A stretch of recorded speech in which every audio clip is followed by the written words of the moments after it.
job, which I had yesterday, so I want to go back to sleep. Sleep. Francesco is there too, Yeah, hello. and so is Yeah, Alessio. yeah, So, few simple topics today where well, a few about PlayStation, well, Sony and Microsoft.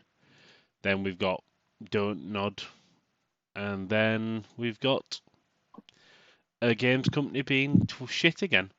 I am very shocked about. Always so shocked. So, yeah.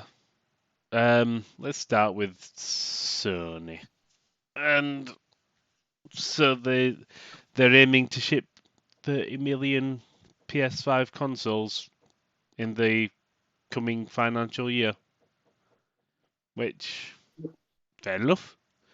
I don't think the world's going to accept that many consoles because there's a big financial crisis shit happening, especially in the UK. But here, go on, talk us through it, Alessio. yeah. It seems like even in the past months, US imports have increased greatly, and last month's shipments, for example, are said to be up 400% year over year. So there is Yeah, definitely. but 400% on one is still only four. Yeah, I mean it's a sign that the chip Hmm. crisis is kind of over at this point. I mean, even we're seeing it with Yeah, the new NVIDIA GPU launch, where basically there is availability much more than the previous generation. So yeah, and like you said, Sony is now aiming to ship 30 million PS5 consoles in fiscal year 23. And well, like you said, maybe they won't sell that many, but I do think they will probably come close. We'll see, but there is definitely some pent up demand from all these years. The first couple of years where they couldn't keep up with the demand, and yeah, of course, like you said, there is a crisis, financial crisis ongoing, but at the same time, some people maybe have saved for a PS5 for a long time, and they couldn't get their hands on it, and now that they will be able to, yeah, there's a good chance they will pull the trigger, I think. Hmm. Find them on shelves this time. But that's the main problem. It's just at least over here I haven't seen Shelves. one. I haven't seen one on shelves. And it's been 2 years, almost 2 years. So maybe now we will. Yeah, Someone walking in a store and coming out with a console. Maybe it will happen when they if they Yeah. indeed manage to ship so many units. Well, well, it's a true sign that the world is indeed ending. what, that people can buy consoles in stores? Yeah. Well, a So PlayStation. Yeah. at retail price because well, I'm not so sure about that. Stores may start. I hope not. Well, they already increased the price themselves, so Yeah. yeah. so And yeah. so, yeah, by the way, since we're talking about consoles, and there is something else that popped up this week, actually yesterday. And apparently, there is a reliable leaker saying that AAA developers could be getting, or maybe they already got, in some cases, dev kits for the mid-generation console refreshes. So basically, a PS5 Pro or Xbox Series, whatever. I don't know what to, Yeah. I what expect to them put to it come. for. Seems a little So early to me. Yeah, I'm still in the cross-gen phase. it's true, but if you take a look at the timing, I mean, they could be released by late next year at the earliest. and that will be 3 years after launch, which is exactly when the PS4 Pro launched. It launched, 3 years after the PS4, so that tracks. I'm still a bit unsure about this because, for example, I don't know if you remember, Francesco, but you wrote a report about Albert Penello mentioning that basically this time is a bit different with this generation because there is no urge to keep up with the new displays, for example. Because in the past generation, we were just getting to 4K displays, but now 8K displays aren't really a thing. So there is no, urgency to keep up with that. And I don't think consoles are going to push 8K anytime soon, since even on Yeah. PC it's just Yeah. it's a novelty, but no one is going to play at that resolution anytime soon. Yeah, If ever, because it may be overkill at Yeah. this point. yeah. I mean, eventually, maybe 5 or 6 years. Who knows? It's possible. I mean, if the power is so much that you can do it without compromises, then yes, sure. But until then, yeah, it doesn't make sense. You And know, also, yeah, I think we'll see a bigger push to higher frame rates this time around because it makes much more of a difference. A lot of people that just play on consoles now have become accustomed to 60 FPS, and when they experience something higher than 60 FPS, that's a game changer. Increasing resolution, yeah, it's nice to look at, but it stops there. It doesn't make a game more enjoyable, but higher frame rate, at least for some games, does. So I think they're Yeah. they're Depends on the going to game. push Yeah. it more. Yeah, they're going to push more into that direction. Well, they already are in a way with the VRR and that stuff on consoles. So I think that will yeah, be the push more than higher resolutions and all the frills. yeah. I mean, if you look at, there was another rumor, I think 4 or 5 months ago, when basically TCL, which is a major Chinese TV manufacturer, during a presentation, they actually mentioned PS5 Pro and the new Xbox console Hmm. coming between 2023 and 2024. So they were expecting it. And in that slide, they also mentioned that these new consoles were probably going to target 4K 60 as a minimum and 4K up to 4K and 120 FPS. So that's, as Francesco was saying, with the push to high frame rate.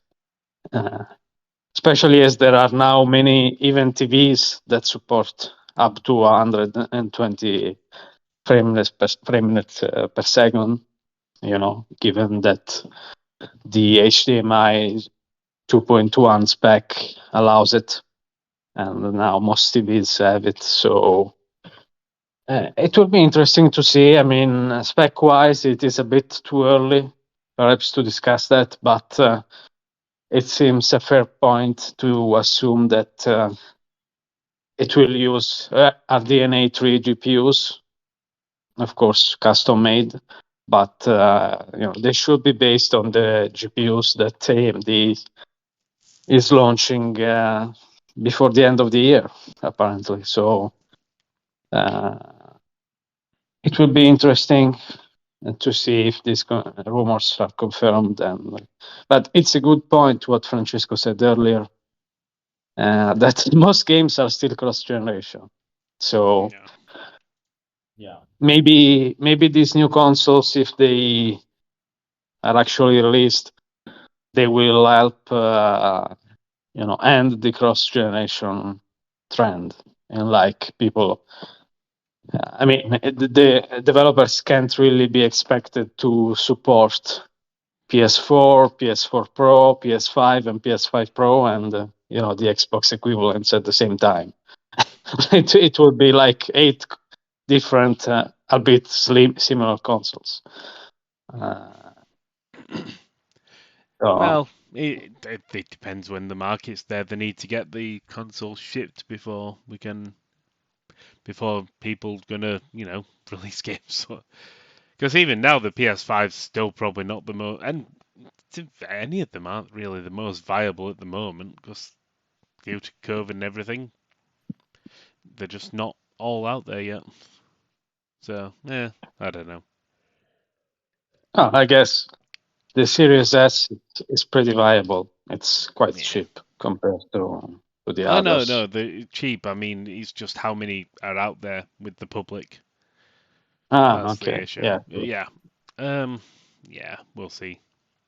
But I suppose sticking with Sony and Microsoft, they've got more whining over the over the Activision Blizzard deal. Yeah. Did Uh, you I did you read understand. the document? I haven't read it The all, no.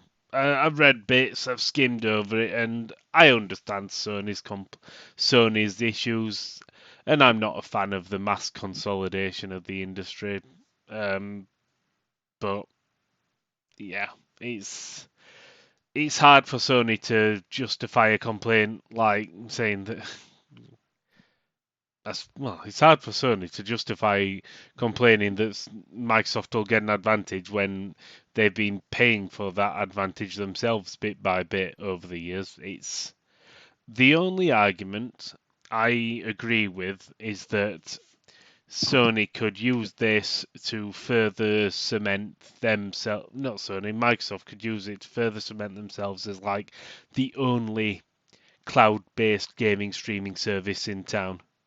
Because, well, let's face it, when you've got such massive franchises locked just to yourselves, people are more likely to go with you. And it's part of the bloody Game Pass as well, so.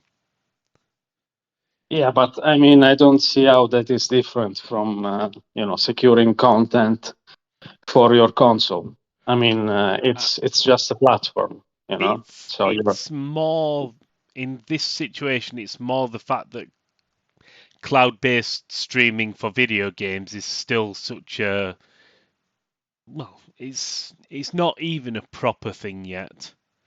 We've got GeForce now. Yes, Microsoft are doing bits. Yes, Sony have got theirs, but it's such a baby part of the industry. It's still so fresh, and essentially Microsoft could give themselves a monopoly by getting started very early, and that's what and it's a fair argument what the commission made. There is a good chance of that happening because if Microsoft have got those subscribers early on, and they could very well turn around to a company and just say, well, yeah, go on our stream cloud-based streaming service. Oh no, you don't want to go on PlayStations. Oh no, you don't want to go on GeForce Now. And it's not unheard of that happening.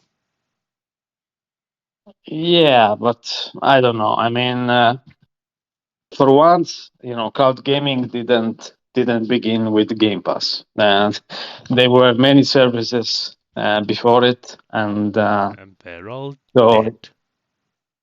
no, Of them in it's not particular. true. GeForce Now is not dead for one, and Well, it I certainly suppose predates it's Game it's Pass. on life support. So I mean, and also, you know, uh, for example, Microsoft has repeatedly said that they would be willing to basically put Game Pass on PlayStation or even any platform. So it's not like Yeah, if but Sony that's agreed to it. still a monopoly. I mean,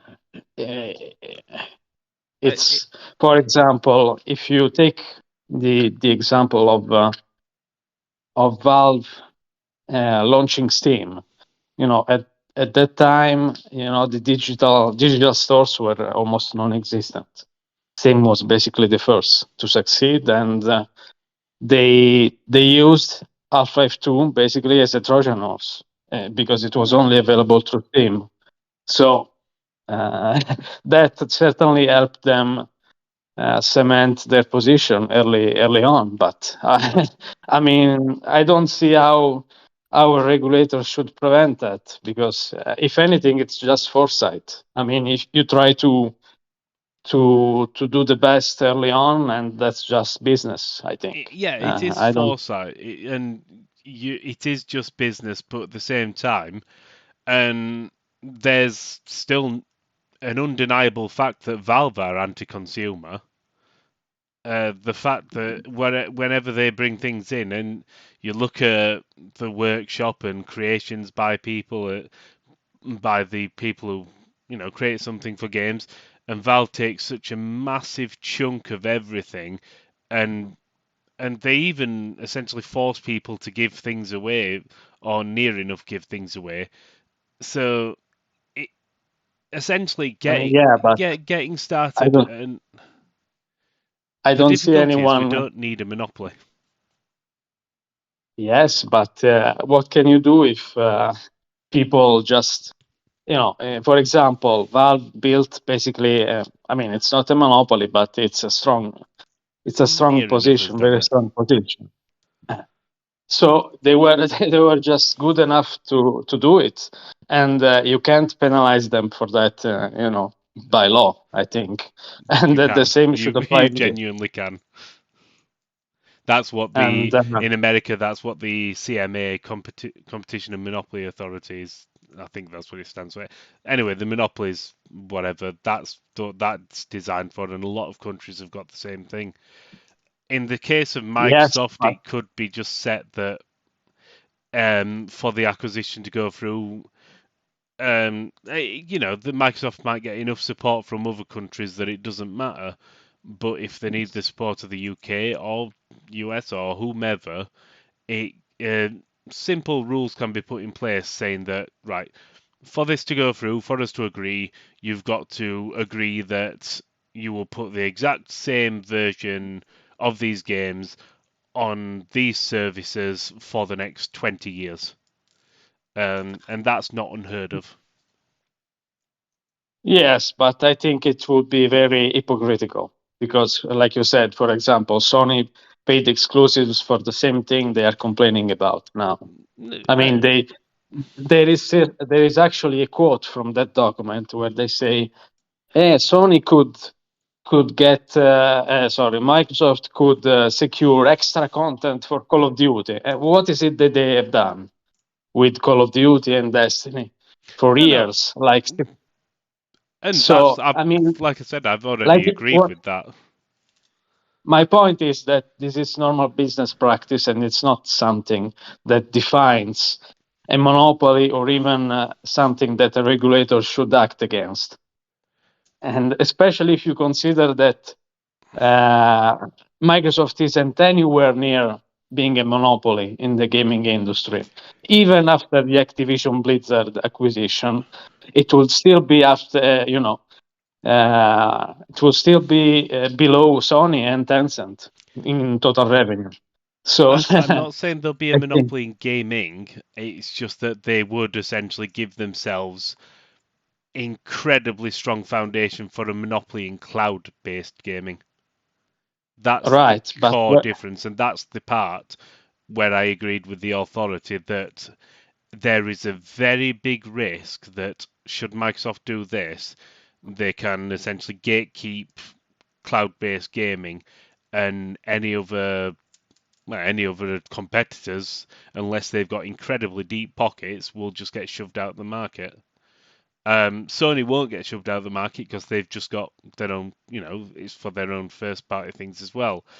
But third party things, even just as say as Amazon, if they can't secure any Sony games, if they can't secure any Microsoft games, what use is that service? And that's the core issue. And I've got no, I don't want the deal to happen. I'm half and half. Just so Bobby Kotick gets out of the bloody games industry, I probably want the deal to happen. But I'm fully aware that there is a massive, massive risk to the future of cloud-based gaming if this deal I happens mean, and the suspicions of what Microsoft could do happens. I And mean, they weren't you will the be one ready. who said that cloud gaming will be irrelevant for the next 20 years or so? Nah, I think I said about 7. 5 to 7. Yeah, well, you're always going about it's irrelevant, there is no infrastructure, so No, basically, there isn't at the moment. I'm not worried about what will happen in next year or 2 years' time. As I've said, it's the long-term ramifications. The one you've just mentioned when it comes to online game stores with Valve and Steam, they have essentially got a monopoly. There are competitors, but if an indie developer or if something happens where Valve turn around and say, "Nah, we're not having your game on our platform," that game is dead on arrival. The only way there's competition at the moment is because Epic have got that much money, they can splash, they can just throw money at it, and they must be losing hundreds of millions, and eventually but that will stop. I mean, Sony is no indie company. They are No, doing acquisitions and investments to counter Microsoft's moves and other companies' moves. well, So I, I'm I, no, I don't think they are. They bought Bungie for massively over the cost what they should have paid for it.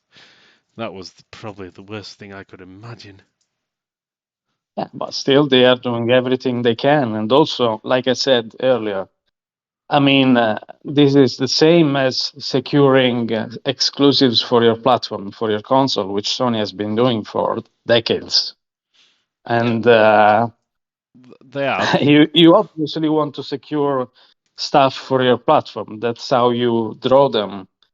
Yeah, And the industry has been doing this for since its inception. So as, I don't see how it's an argument against an acquisition. no, as I said, But that part of it I've got no issue with. I'm just agreeing with the authorities' point that it could be essentially the well, the way that cloud-based gaming becomes focused just on the one company. And I don't blame Microsoft for wanting that. Of course they do. They will lock themselves as the only, unless you want Sony's first-party exclusives, Microsoft's the only game will be the only game in town. It's practically the only game in town now. So yeah, because to be, I mean, Game Pass, I mean, cloud gaming by Microsoft is still in beta actually, and it's still limited to Game Pass Ultimate subscribers. It's still, if you watch the reviews, they all say it's not as good as, for example, GeForce Now or even Stadia from a technological standpoint. Now, of course, Stadia is dying, but that's another point. But it's not really the premier cloud gaming service right now. Of course, if you add Activision Blizzard service, then that could change. But I mean, uh, like I said, we'll see. But I don't believe this should be stopped. Basically, I don't think it'll be stopped. I just want certain restrictions to be put in place for consumers. We all know that I've got no skin in this game because I play everything on the PC anyway. And my opinion of cloud-based gaming is, yeah, maybe 7 years time, 5 to 7 years time. So all I'm thinking is when it comes to the last thing we need is everybody slaving away in the Microsoft overminds. And that's my concern. Simple as that. yeah. And But we'll see. They just need to put some rules in place that certain content for games, fair enough. Let Microsoft do that because, as I say, started by saying Sony do that anyway. But I do think that they need to put something in place which says, right, for the next 15, 20 years, you've got to provide the base game of Call of Duty, Diablo, blah de blah, on alternate services. You can keep certain content gatekept, but I do think the base game should be provided. And that's what I would Anyway, do if I was in charge. I mean, Microsoft has been promising that for a long time now, saying that it would Yeah. make no business sense not to release those games on Yeah, but PlayStation. they're all liars. Not just Microsoft, everybody in the games industry, they're all liars. They'll say whatever they think they need to say to get something through. And that's just a Yeah, cold Money, hard fact. when but when they're talking about money, I don't really think in this case, if they said that, as we said so many times, their focus is not selling consoles. It's getting people on Game Pass in their ecosystem. yeah, They don't care about selling as many consoles. They're just not. yeah, They made that clear. So in this case, I don't think they were exactly lying when they were saying that not releasing Call of Duty on PlayStation would have been a financial hit. yeah. I mean, what they want is for people to, I mean, consumers, to think, hey, I mean, PlayStation is maybe not so hot of a prospect because I can get this and this and this by just using Game Pass. So maybe I'll play it on PC or mobile or Xbox instead. But of course, that's a completely fair proposition for them to make. So I guess, like I said, it's just the usual. People always try to draw consumers to their platform, and Yeah. nothing has changed.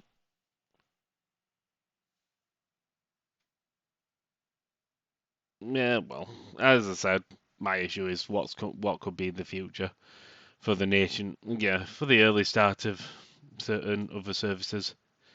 I'm not even happy that Steam's got an essential monopoly over PC online gaming, so and they do. But anyway, by the by. Next topic. Don't nod. They're doing a CD Project Red apparently. They're announcing 5 million games in a week.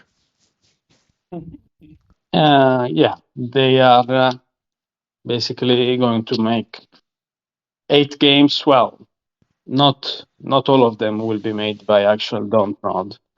Like a couple will be published by Dontnod since they just got into publishing business. The first game they released is Gerda, Flame in the Winter, I think, and now there will be another 2 games. But of course, people are most interested in the 6 games they are developing internally. Of course, they have expanded their studio to do so. And I expect at least some of these titles will be small. But we know that of these 6 titles, one is being made with Focus Home. So that's likely to be Vampire 2. Because they announced a new partnership after the first game released, and I think it sold a couple of million copies, so it was successful enough. And I guess the big other part is that the remaining 5 titles are self-published. So that's a big, uh, I'd say, initiative, and it's also probably backed by Tencent, as you might remember. Dontnod received a massive investment from Tencent. I think it's still a minority investment, as far as I remember. So they don't have full control of the company, but it certainly enabled Dontnod to pursue, self-publishing and uh,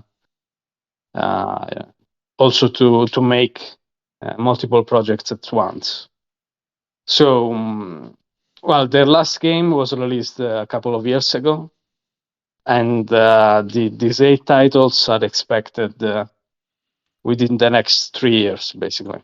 Yeah. So by 2025, of course, as usual, all game development pipelines are always subject to delays. So there's a good chance at least some of these titles will be delayed into 2026. Yeah. Well. Yeah. More than likely, everything gets delayed. Yeah, I don't think any game in this industry, releases exactly when the developers originally imagined. Yeah. It's just a way because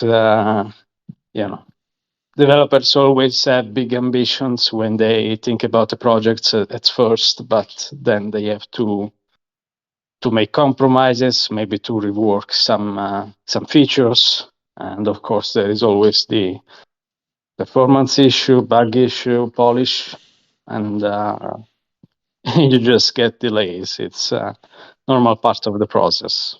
So it will be interesting because it's a great developer, I think, for its size, and they made some very good games. Life is Strange, of course, but also Vampire, and I mean, even Remember Me was pretty good, if you remember that. Although it was kind of experimental, but they are very strong in the narrative component. Perhaps they could improve in the combat systems, but maybe this investment by Tencent allow them to recruit some new expertise to do so. Yeah. Well, who knows? I mean, they are co-publishing, so like I say, they're not all developed by them. They'll be doing what? Oh dear. Yeah, they'll just be publishing certain things or not developing themselves. So we'll see. It'll be interesting to see what happens. Mm-hmm. I haven't really got much more to say about that. Francesca? Oh, Think about that, to be honest. I was say Good you luck were having breaking up a all bit then. games out on schedule. Yeah, Good we'll luck see. having all those games out on schedule. That's the only thing I can say. Yeah, Same thing I said for CDPR. Good luck. yeah, yeah. I mean, Yeah. at least CDPR,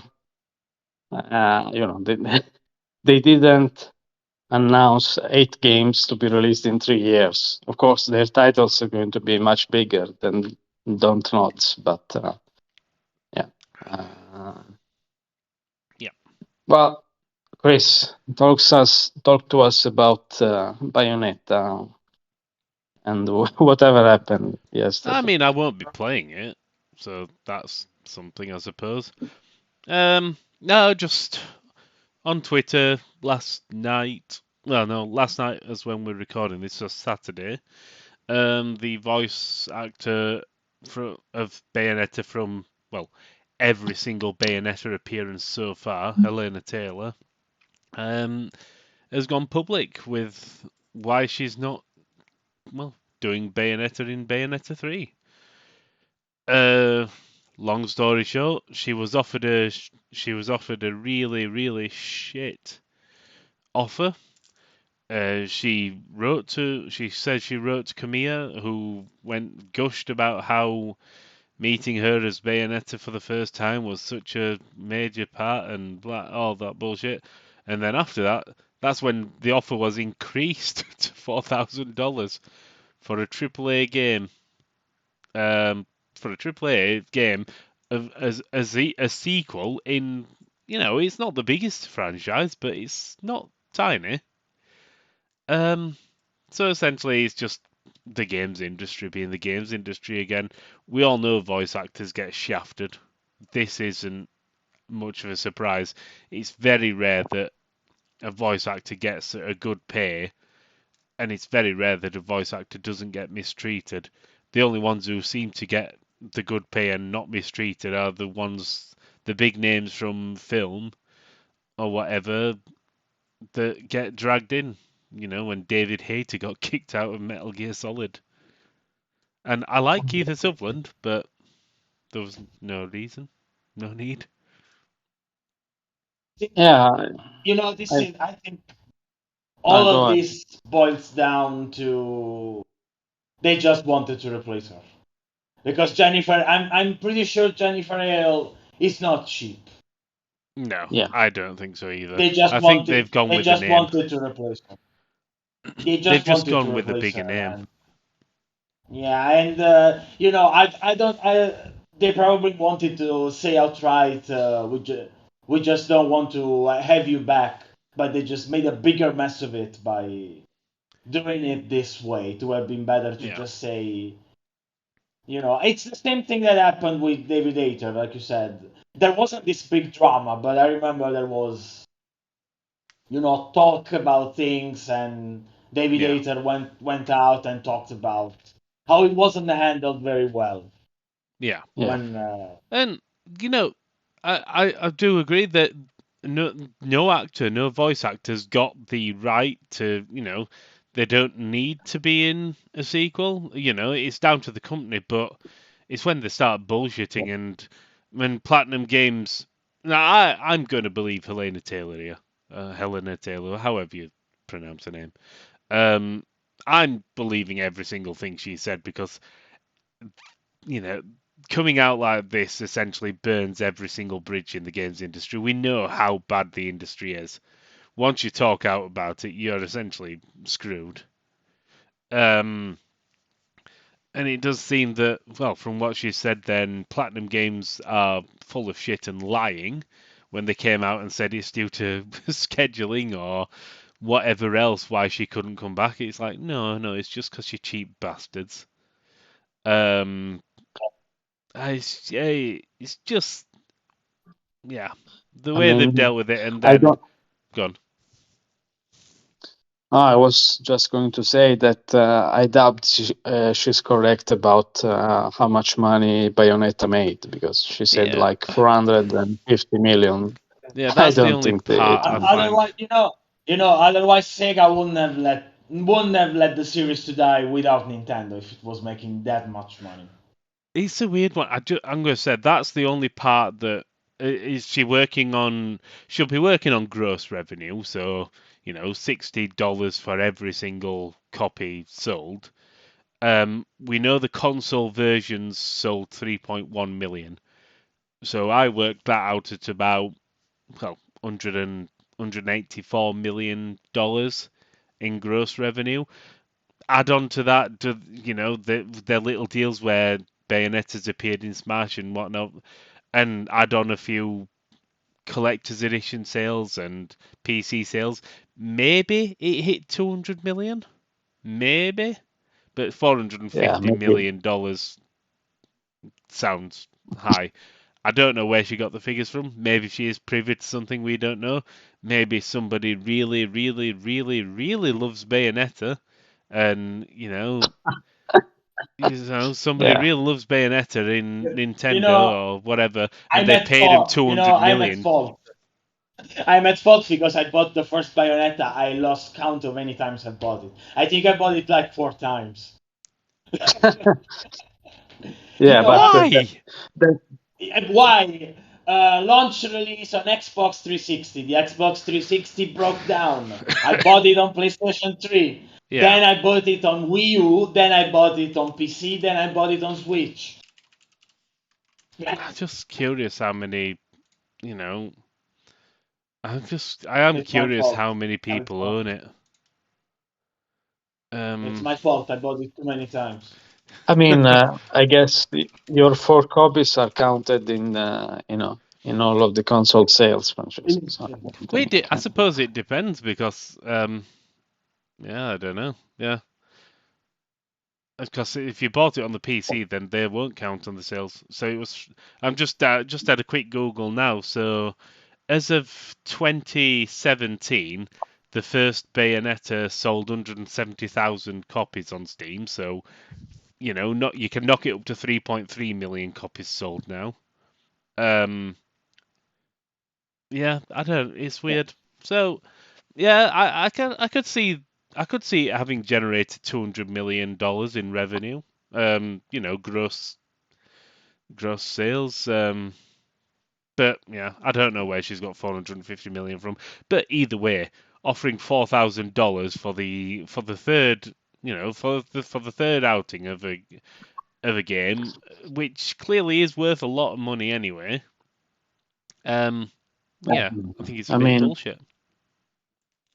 yeah, they like you said, it's just a matter of how it was handled because they certainly had the right. They have the right to to replace her if they want Yeah. to. It's just that they had to be honest about it and say, look, we are going in another direction, and with the sequel, and thank you for everything you've done, but we are choosing another voice actor, Yeah. but they shouldn't have made her a stupid offer. That's for sure. I'm just curious what the first offer now was. If after she wrote to Kamiya, that's when she got offered 4,000. That's not good. That's definitely not good. Yeah, it's just they wanted to replace Price. her. I was thinking they didn't. The Japanese actress has reprised the role, so I don't So know how big she is, yeah, but they didn't. They just wanted to. They just had to say the truth. That's sometimes being sincere pays, and Yeah, they just went this stupid way of doing things. and yeah, I That suppose was a that was weird very one. disrespect. That was disrespectful. I mean, in yeah, 2017, it was Sega announced over 170,000 copies of Bayonetta sold on PC. Um, Looking at Steam Spy now, they're estimating between 1 and 2 million owners of the game, Uh, and you can guarantee it will be at least 1 million. So yeah, okay, easy over 200 million gross, and they yeah. offered her four I mean, thousand dollars. remember that most of these PC sales are not $60. They are No, no, much no. much less. But even a Because million at $10 is still 10 million. It's not bad. I Oh, think it launched at yeah, $20, if I yeah, remember yeah. right. I could yeah, imagine it. Yeah, I could imagine it having grossed to $200 million, and obviously Platinum don't get all of that, Sega don't get all of that, and even the whole things they don't get all of that. But yeah. it's still It's bullshit. split three ways for them. I It mean, is for them. Steam got 30% of of its sales. Yeah. Yeah. Well, so Well, that's yeah. that's Um, yeah, and then the after effects of that is Kamiya being an absolute prick. I, Yeah. I just got. I, he just posts something. He writes in English about how it's wrong. Not saying what the truth is. If you know, tell us yeah, what the truth is then, rather than just saying no, it's wrong. But obviously, if you can't be asked telling us what the Not truth is, blocked. then I wonder if he blocked her on Twitter now. He well, probably it did. doesn't matter because of his because he mass blocked anybody who doesn't write to him in Japanese, despite the fact that he writes in English. And apparently these are his rules. Beware his rules. I know, come here, shove your rules up your fucking ass. yeah. You daft cunt. Sorry, That he it still makes great games. Sorry. is a weird character, that's for sure. I still It's, love his games. I can imagine. uh, yeah, Francesca, what do you think about this Bayonetta 3? Is it going to be decent, good, You know, very good? I think we said that when they revealed it that I wasn't really sold on it. And my opinion has improved slightly, but I'm still not sure because there is one specific thing I'm looking for, and the footage they shown so far doesn't. I'll make it very short. Bayonetta 2 has a massive issue in the gameplay when there are enemies that randomly break out of combos. There's no criteria; they just do it randomly. If they are attacked from the front, and that this wasn't in the first one, and this made playing the game very annoying for me. I hope they didn't get this into it, but so far it seems like it's not there. But that made you know and Bayonetta 2, a lot of people love it. I say it's just all spectacle, but very little substance. Because Mm. there are these little things that just don't work. But I don't know if Kamiya is as directed Bayonetta 3. I don't remember. If he did, we're probably going back to something more like the first one. That was a little bit more freeform when it came to the gameplay. Hmm. The second one could have been so much better. It was all flashy and all that, but it wasn't very deep. It pains me to say it because I liked it at launch, but as I played it more at higher difficulty levels, those issues were becoming big. I'm kind of a hardcore fan in this regard. So the casual player that just wants to bash enemies down with the weapons would be fine anyway. So my opinion is a little more on the Yeah. side. It's just someone who plays these games in a kind of a different way than most people. So Mhm.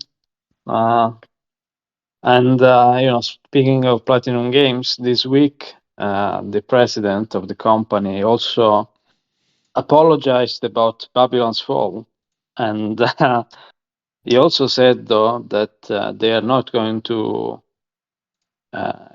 move away from doing service games. So there will be more. Hopefully, they have learned their lesson. But yeah, but I'm not sure we want them to be honest.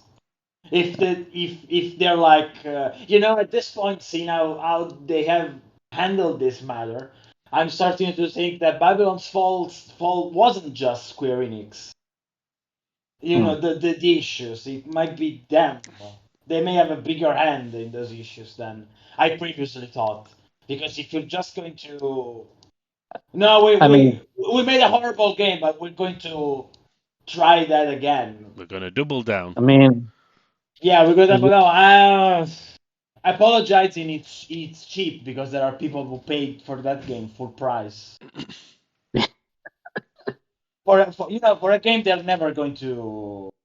to play. They're never going to be able to play again because once the servers are down, the game will be unplayable. Yeah. So I don't know. I wish they would get their act together again and go back to the Platinum games that made Metal Gear Rising, the first Bayonetta, the wonderful 101. Because right now, I think it just become a different company. Mhm. Too many mediocre games, too many things that they're not handling well. I don't know. Like like Chris says, the world is going to shit, and Yeah, Platinum the Games was good. is going Yeah, with it. they used to be so good. I mean, even when they were with Capcom and they were called Clover Studio, they were every game they put out was great. Now we really can't say that. No, definitely can't say that. Yeah, I mean, we'll see. We'll see Bayonetta 3 how it will do though. they've had a few, they've had a few flops now recent. Obviously, Yeah, I Babylon's Fall. yeah, they developed that Teenage Mutant Ninja Turtles game that was very No, mediocre. Mutants in Manhattan. Yeah, Yeah, but that was very mediocre. I think the last game that was good was Astral Chain, perhaps. Was Yeah, it? Astro Chain was a very good. Well, there's Near Automata, even though that is more on. Ah, yeah. That's more of a collaboration but because Near didn't even Automata is remembered for the story. didn't the remastered version of Wonderful 101 not exactly get well received either? Well, it had many issues. I think. Yeah. I don't know. I played it on PlayStation and it ran fine, but I think In fact, the PC port wasn't that great. I'm now just looking at the list of platinum games, and half Yeah. of them didn't exactly go down over well when you look at it. Mad World was, well, it was Mad World. Infinite That was Space, I great. can't remember. Bayonetta, yeah, it did good. Vanquish, well, is Vanquish. Anarchy Reigns, yeah. Then we have a bit of a nice. So out of 5 games at the start, the only one that people really remember is Bayonetta. Then we finally get Metal Gear Rising: Revengeance and Wonderful 101, and then Bayonetta 2. So they had 3 games. And then we go to Legend of Korra and Transformers Devastation, which I mean, that was very good. The yeah, Transformers Devastation. yeah, It was one of the best they made. Yeah. yeah. And But you then can't buy it anymore because I don't have the license, so you can't buy it we anymore. go to Star Fox Zero and Star Fox Guard. Mm. I don't know. Maybe- I guess we can say that they're hit or miss, like 50%. They're definitely. I'm Yeah, gonna it's, say, I would say looking at this, only 40% of their games actually do turn out as you would expect. And then I mean, and then we obviously have the overall fun that was scale bound. Yeah. And you know that was originally pinned to Microsoft, but basically Platinum Games has since apologized and confirmed that it was mostly them who couldn't. I mean, they didn't have any clue to make a co-op game, and no. I mean, I can see that because even with Babylon's Fall, years later, they still didn't. So, Yeah. So yeah, maybe Platinum aren't the fantastic entity that everybody thought they were. I think most of the legend about them, I mean, their reputation was for Metal Gear Rising because they Yeah. created the game from scratch in like very little time, and it was an amazing game. Yeah. I honestly think it's the best they've made. Oh, easy. Yeah. But anyway, let's round it up because I need to nap. I need a nap. Oh no. What were I going to say? Oh yeah. So what we're playing, I'll just not say much at the moment, but the review will be out when will or should be out when this goes live, depending on how much I sleep today. I've been playing Plague Italy Requiem, and it's Plague Tale. It's great. It's really really good. And it's great. It really is impressive how much Sobo have managed to up the scale of the rats. Oh, the yeah, rats. They're I Oh, think very it's hundreds of thousands now in the sequel. So, it's like an ocean of the bastards sometimes. Like an ocean of the bastards. If you thought the first one had like too many rats, like a weird Grey Goo scenario where they're just taking over everything, this one's worse. Oh dear. But I think the only issue I've got with it so far is it seems to go. The early chapters, in fact, many of the chapters seem to have. I've still got to finish it. Many of the chapters have got the same sort of routine where, oh, we're in a nice idyllic setting. Oh, look at this, it's lovely, and then some bad shit happens. Next chapter. One was a Oh, bit like that too. what a lovely setting. Oh, this is a lovely town. Look at the market. Here, play a little game. And then some bad shit happens. yeah, I guess. The Yeah. first one wasn't Next. that different. No, I Yeah. know, but I just think they should just maybe have a nice and maybe the ending will have a chapter which is just like flowers and rainbows with no bad shit happening. I don't think that will happen. But they could have just had a bit of continuity, like you get a little something in the first chapter, a bit of bad shit, then the ending. It's like, oh, this is nice. Start of the next chapter, this is nice. 2/3 through that next chapter, which probably would be boring for some people, but I do like the story, and I like Amisha, lovely character. And then have the bad shit, and have the bad shit continue into the next chapter. Don't have a reset every fucking time. Mm-hmm. It's like playing a I guess. new mini game every time. It's like it's sort of so every chapter's got like the full story arc. It's like good stuff, bad shit happens, and end of bad shit happening. Well, now that you mentioned this, I wonder if they kind of imagined it as an episodic sort of story, sort of like a TV series with different arcs that are Hmm. contained in a Who way. knows? Oh dear. But But anyway. I'm eager to play it. Oh, So it'll get when I do the review. It will be a good score. I'm hoping to just get it plow through it today in between falling asleep from the after effects of the COVID jab. mhm. And then go on. What are you two playing? Let's wrap it up so I can have a nap. Mm, yeah, I'll be very quick because I could stay here and play about this for hours, but I'll be quick. I tried out Street Fighter 6 with the closed beta, and uh, well, I wrote a review. It's already live, and I went at length about the mechanics and stuff. So I won't repeat them here, but I'll just have to say one thing: it's the most fun I've had with a video game in a very long time. Oh, Yeah, this is something that I've seen other people say the same. I'm having withdrawals. I want to play it again, and I can't. I'll just get some I just cocaine instead.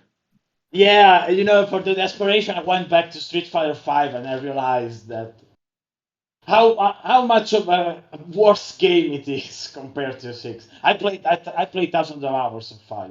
Oh dear. So, but Hmm. yeah, it's just to ease the pain. I need to wait for a game that we don't know when it's coming out, because we still don't know when it's coming so out. But I've had a lot of fun with it, and Fair enough. I can't wait to play oh, it again. Yeah. so Cap gods are back. I mean, they Yeah, have been back for a while, but yeah, but they absolutely nailed it this time around with Street Fighter 6, to be honest. Like I said in the preview, maybe it's a bit exaggerated, but I think it feels like Street Fighter again. That's something that 5 really wasn't. It felt more like Guilty Gear at times, because it was just offense, offense, offense, and Street Fighter 6 is a more balanced experience. You don't get many one-sided matches when you're just overwhelmed by a much better opponent. You still have a way to make it out without getting shut down. So I hope it's coming out sooner than later, because yeah, I think probably the early part of 2023. Even though, I mean, there are like 50 games coming out in that period. yeah, I think Mm. I think I said it already, but I think it will depend on when they will start the new Capcom Pro Tour, because they can't do another Street Fighter 5 Pro Tour. So if they're starting, I don't know if they're starting in April or March. It will be out by then, I hope. I It mean, just, it has a level of polish, the whole experience. Although it was just the Battle Hub stuff, so it was the online social stuff. It's very polished at this point already. so I guess a bit like Overwatch, where they basically rushed the two a bit to basically to allow the competitive league to run No, on they people. Yeah, did 5, and it didn't end well, yeah. because Street Fighter 5 released in a horrible state. Nothing was working. Really, nothing was working, and it was very very light on content, like almost Mm. no single player stuff. So And maybe they also, learned their lesson this time. there will be more players since this is not limited to PC and PlayStation. Yeah, yeah, and Like then it's crossplay, and it worked great. I played someone from Japan, and it was playable. Not perfect, but it was playable. Then I played someone from the United States, and that was very playable. So the mhm. netcode has been fixed finally. It took them 7 years, but they finally got it right this time. Go on, Francesco, climb the ladder and plant the Italian flag on top of it. Well, I'll Yeah. try. Well, now I have no more excuses that the online doesn't work well. Uh, okay, and as for me, I'm playing something that I cannot talk about. Um, and but I've also tried the Dark Tide beta, which is still live on PC. Well, it won't be live anymore, I think, when this podcast goes live. But anyway, Yeah, it's a pretty good game as expected, and Chris also played it at Gamescom, and it's an evolution of Vermintide. Yeah. There's a bunch of new mechanics. So whereas the Vermintide games, they were basically only melee. I mean, you had some ranged attacks, but they were really limited. This time, ranged is much more prevalent, and also there are specific mechanics. For example, you can suppress enemies, and they can suppress you. So basically, if you are getting shot at, but by like snipers and gunmen, you need to move. Otherwise, you won't be able to shoot back correctly. And no, it's really good. And overall, I mean, there are a few connection issues in the beta, but they are also trying something new, which is basically a social hub, kind of like Destiny's Tower, where you meet random people that are online. And maybe that's why. So when you connect to this hub, sometimes the connection is lost. But other than that, I think it's going to be really good. And the only unfortunate thing is that well, I've been basically in a small preview event ahead of the beta, and I asked if they were adding crossplay between Game Pass and Steam, and unfortunately that won't be available at launch. So basically, if you have Game Pass and some other friend of yours has a Steam, as the game on Steam, you cannot play together. Well, at least at launch. I think they are working on making it work, and hopefully it will be soon, because as we all know, it's very important for an online game to have the biggest community possible through crossplay nowadays. So I think it's something they will be trying to add as soon as possible. But other than that, I think it's going to be very good, and possibly even have more success than Vermintide. We'll see, but I'm certainly going to play it. Yeah, okay. Yeah. I mean, I enjoyed it when I played it at Gamescom, so yeah. I think I don't really have much more to say. I'm half asleep. Oh dear. Yeah, I think we can call it a day anyway. We've covered the shitstorm that is the games industry. Right. We'll see you all next time anyway. Bye. Bye.